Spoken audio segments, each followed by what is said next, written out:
Tonight, I'm talking to Chrishan Jeyaratnam, got to be the longest surname in the whole of Hillsong history. He's in Western Australia, wherever that is. He's one of our greatest leaders, greatest communicators. I love his humor. I love his cultural heritage. I love that he loves cricket and so many other things. I want you to listen to the interview tonight.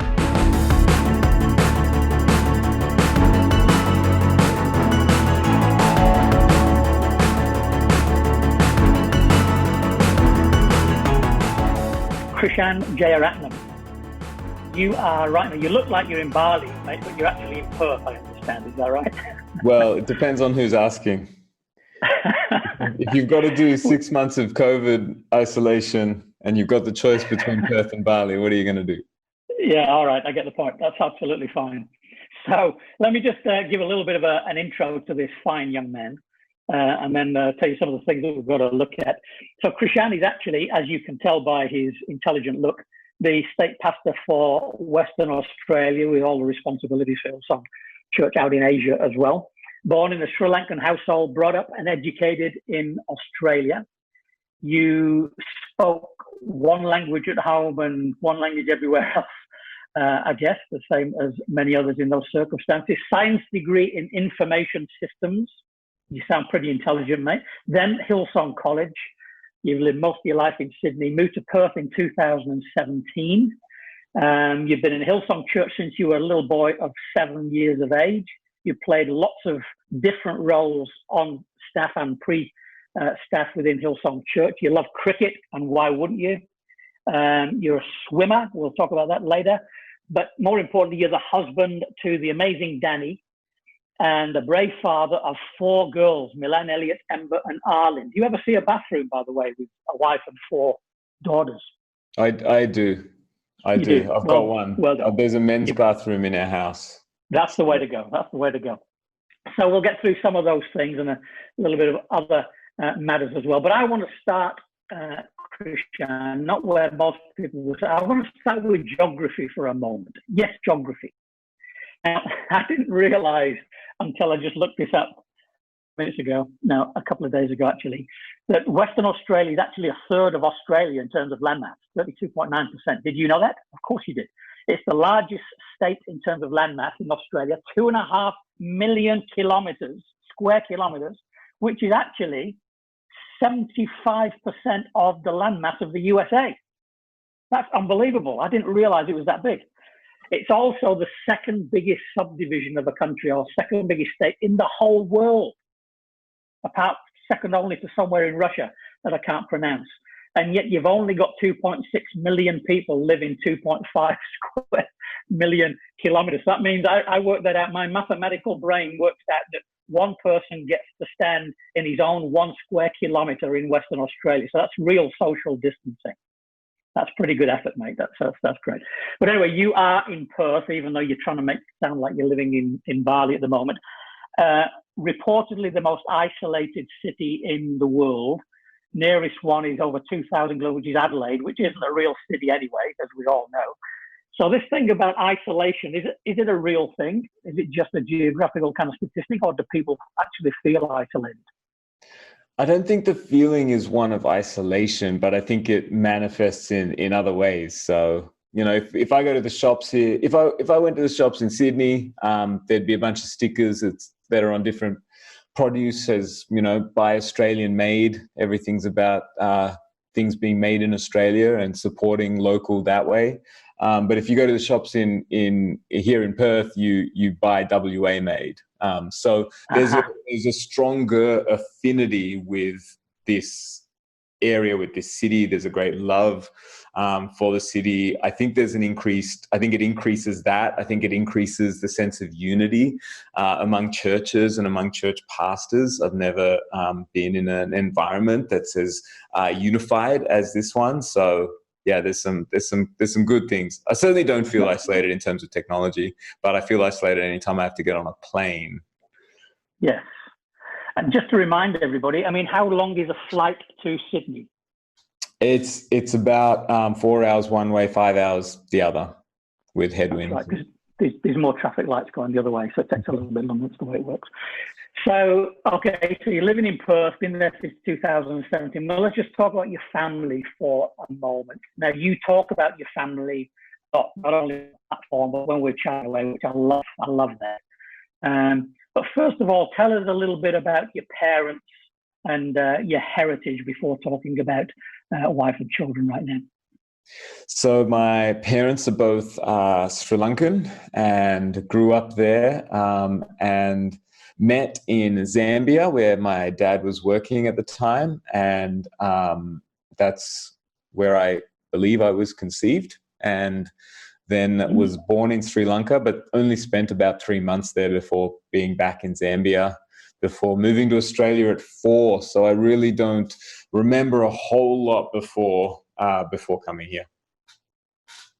Well, you wouldn't remember anything, would you, at that age? Do you remember anything at all? I have these fleeting memories, and I don't know what is prompted by photographs and people talking, and what is actual memory. But there is a memory of me sitting on the floor, which I don't remember anybody ever talking to me about, and I raised it with my mum. But I'm sitting on a floor, no chairs, facing a brick wall, no blackboard or whiteboard or anything, with a lady who was a teacher, and inviting people to raise their hands as a response to Jesus. And I have this memory of raising my hand, and I shared that with Mum years and years and years later, and she said that was exactly what the Sunday school environment was like in the church that we were going to at the time. And so, maybe that's a real memory.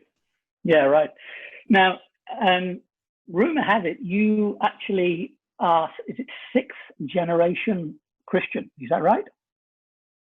Yeah, as far as I can trace back, it's 5 generations on one side, six on the other, and really goes back to there was a movement that came out of the States, out of I think a campus kind of ministry or revival that took place in the Boston area, and a number of people put their hand up to take the gospel to places, and some of those young people with young families ended up in the north of Sri Lanka, where my ancestors are from, and shared the gospel and lost their lives and buried their children and so forth, but continued to share the gospel, and wrote back home and said there's incredible, potential here for the gospel, and more came. And so, I mean, it goes back to the mid 1800s when that was happening, and there's a kind of lineage that I can trace in terms of faith. And in our family, you can trace that because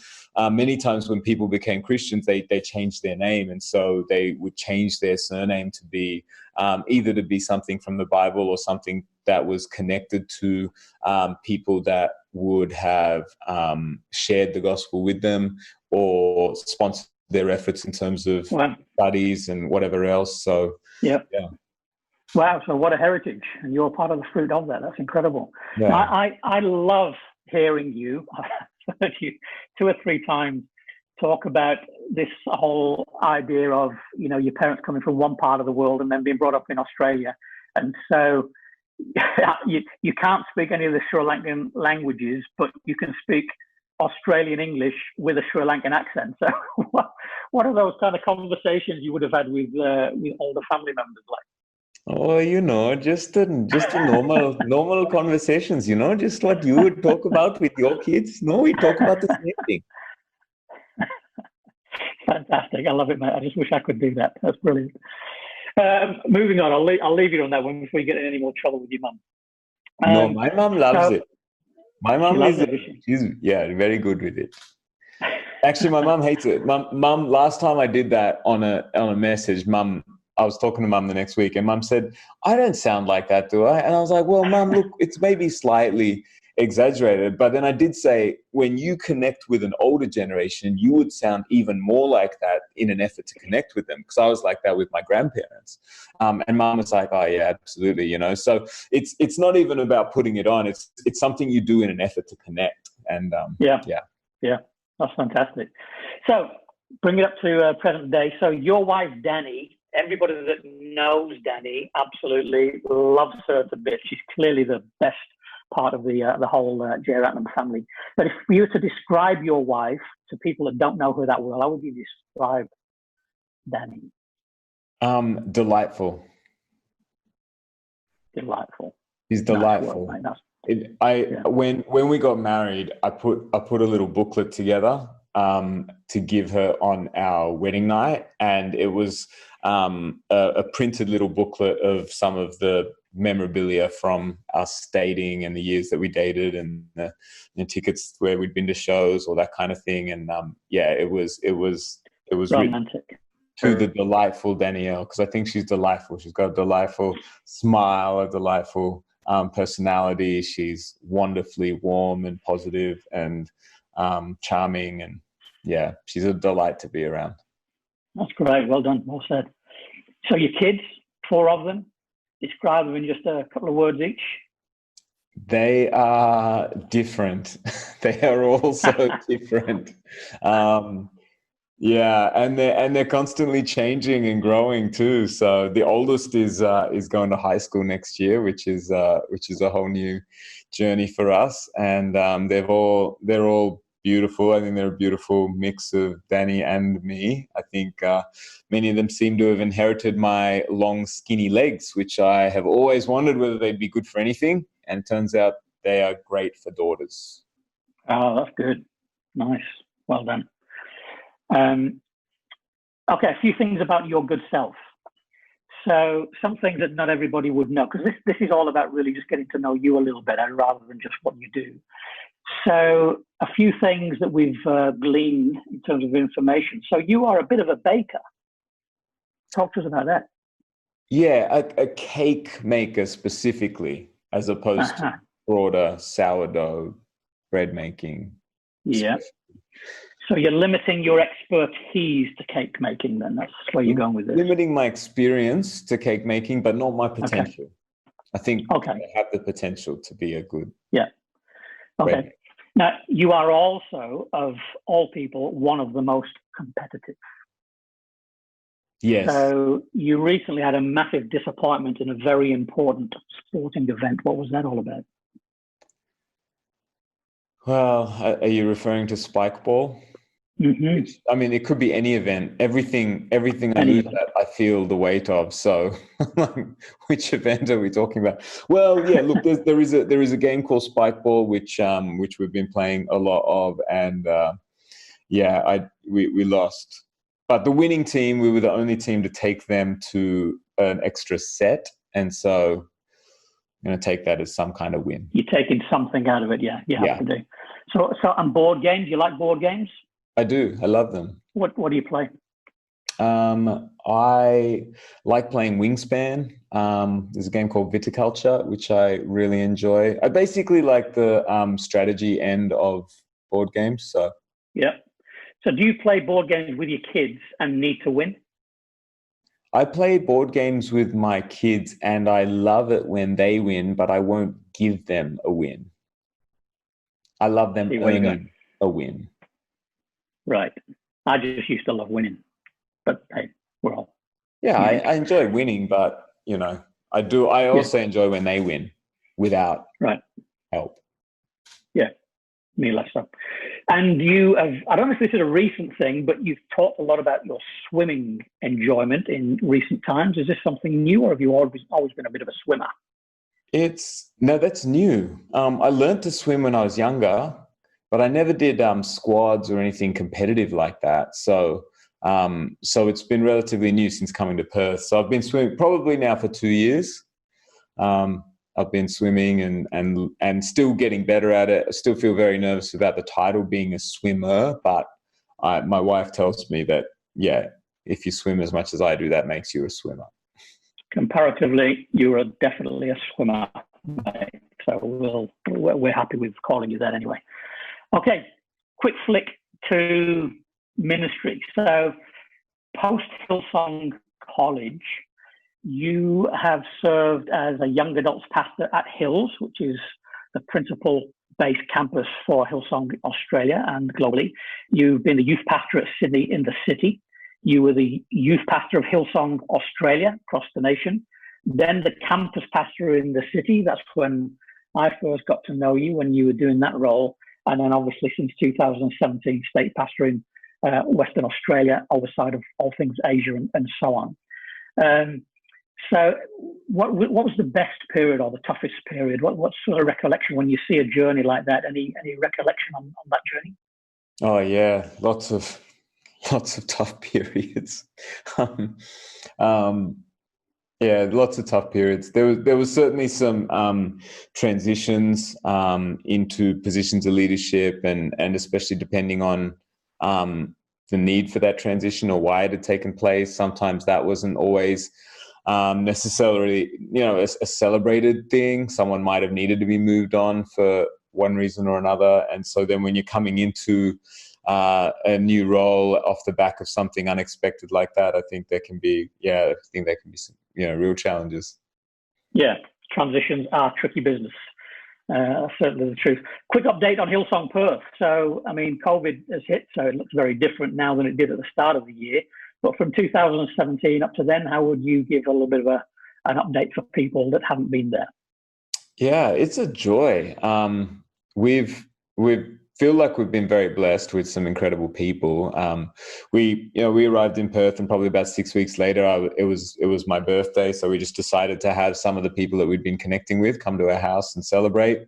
And I remember looking around the room after we blew out the candles in the cake that I made myself. I remember looking around the room and thinking, I felt like this is a group of people that I can be friends with. My kids can be around their kids, grow up together. I felt very blessed in terms of who was in the room. And I think, in many ways it was like a fulfillment of what the word says, that no one who has left houses or mothers or family or friends for my sake and the gospel will not inherit in this lifetime. And so, it's full of wonderful people.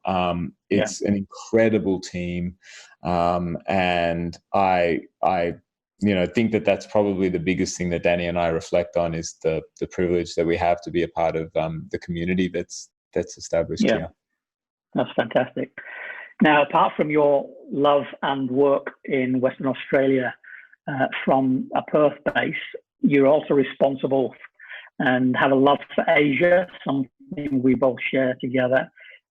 So give people a little bit of a flavour of what's going on in the world of Hillsong Church Asia, the bits that you can say anyway, and just give us a bit of an idea of what's happening.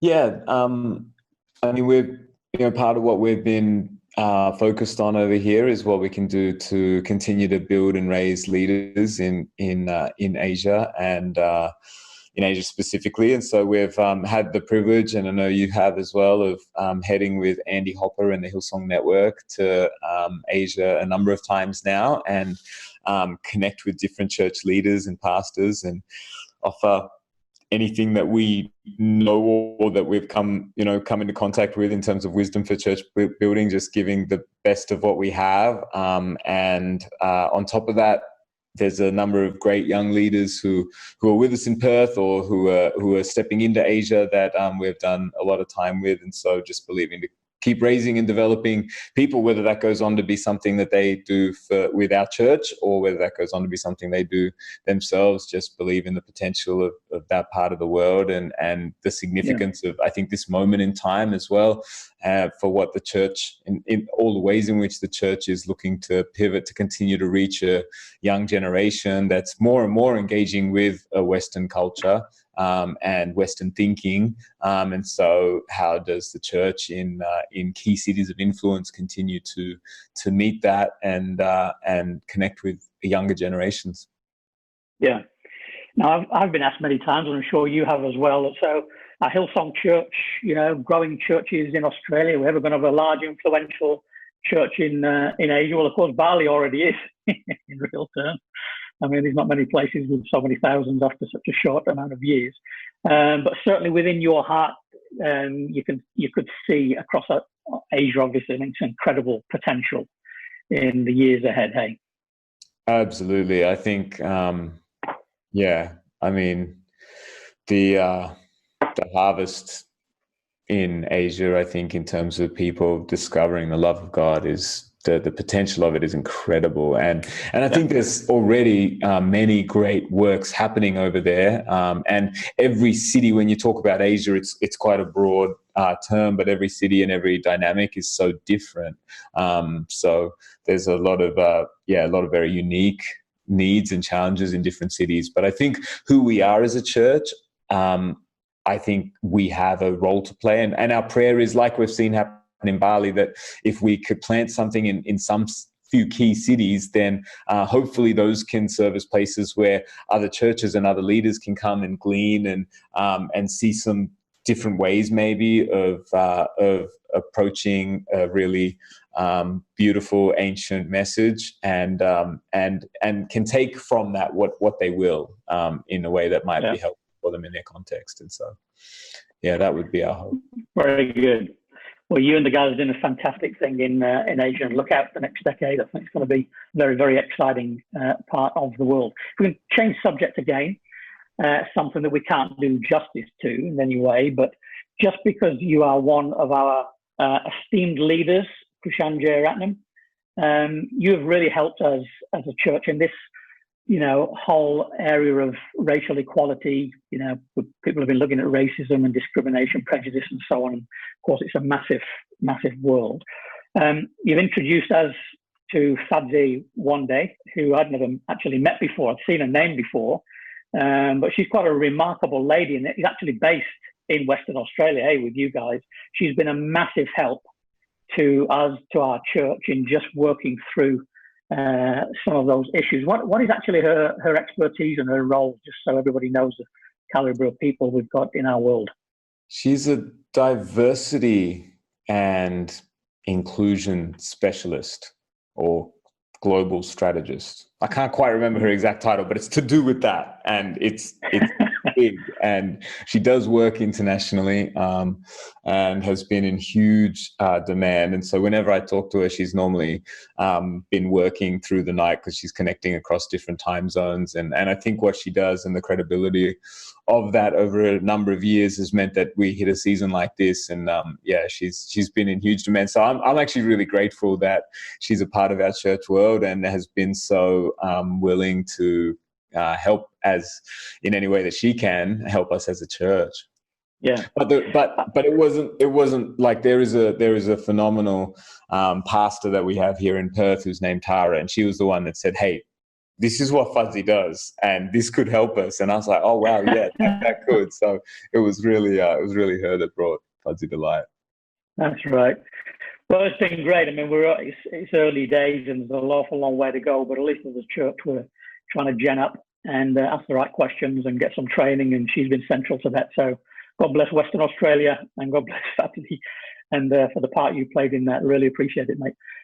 Changing again to this COVID season. So what a crazy year 2020's been. What's actually the latest in Western Australia right now for you? So we are able to. There's still social distancing guidelines in place. We're in what we call stage 4, which means there's a large degree of normalcy in terms of how people are operating. Schools are open, all restaurants, cafes, any place people could go, sporting events are all happening. So in many ways, things look really normal. There are still guidelines around how we meet, and pretty much every church that I'm connected with, I know has is meeting again. And in fact, we're looking to start meeting again this Sunday. So it's going to look very different. We've gone into multiple locations and smaller groups of people. But excited about coming together again. There you go. So that's another major step forward. Out of Western Australia. So we're excited for you and be looking forward to talking to you week by week, seeing how it all pans out.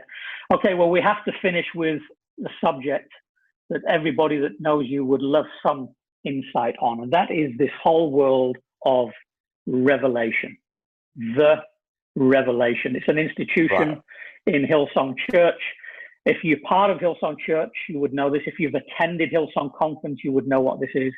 But just tell us what is this what is this phenomenon that is revelation for those that are uninitiated? Revelation.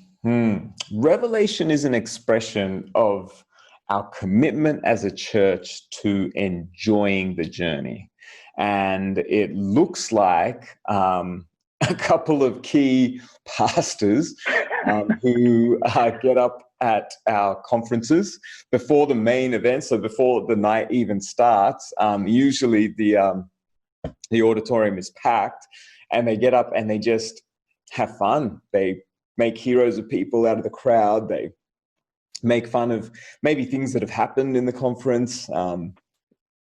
We make fun of ourselves, and it's still beggars belief that it's gone on for this long. It is quite remarkable. So for those that don't know what we're talking about, imagine a pre-show before the main event, as in a Hillsong conference. Imagine unbridled lunacy. That's probably somewhere to getting the juices of understanding going. So what's the best bit? What's your best memory of doing Revelation over recent times? Oh, I don't know if it'd be my best memory, but it's certainly the memory that comes to mind, especially watching the furor in the tennis recently, where a lineswoman was collected by a ball that had been hit by a tennis player. And it did remind me, we used to have a segment in Revelation where we would hit tennis balls into the crowd, and we'd have a number on those tennis balls, and depending on what number you got, you could come side of stage and get a prize.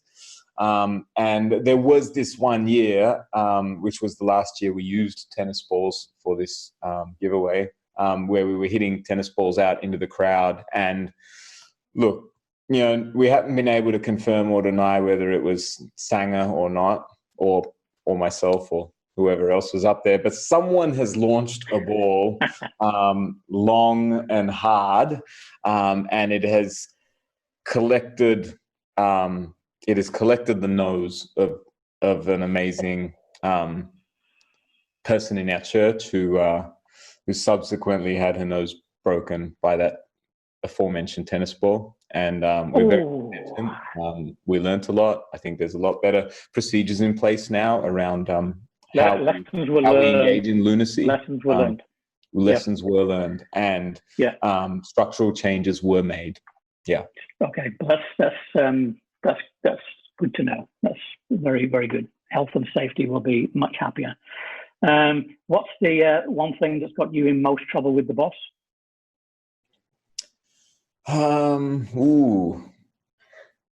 Look, there was a time when I lit the stage on fire, and I think that probably is the thing that's gotten me in the most trouble. It wasn't a good moment, no. No, we were doing some fire breathing because we had this circus theme at a United night, and we just built the hub.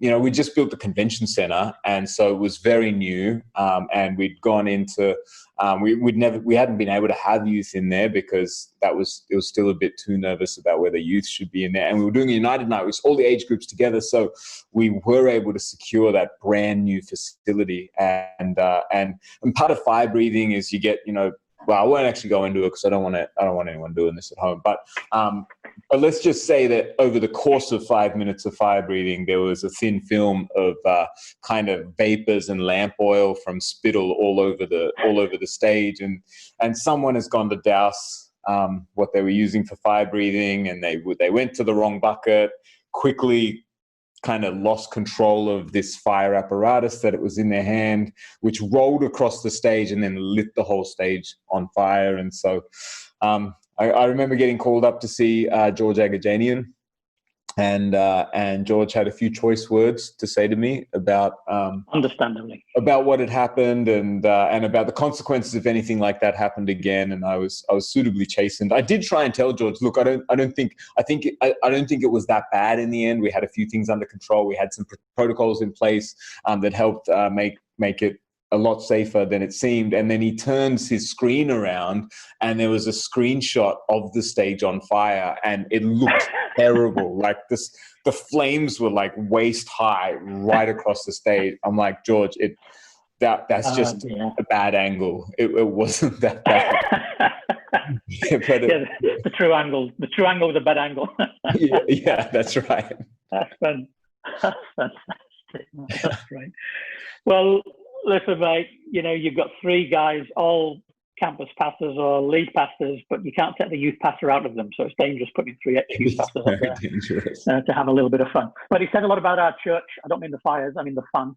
That Pastor Brian can happily mix the whole thing together and make sure we can have a smile on our face. That's great. Yeah. Well, listen, mate, time has gone.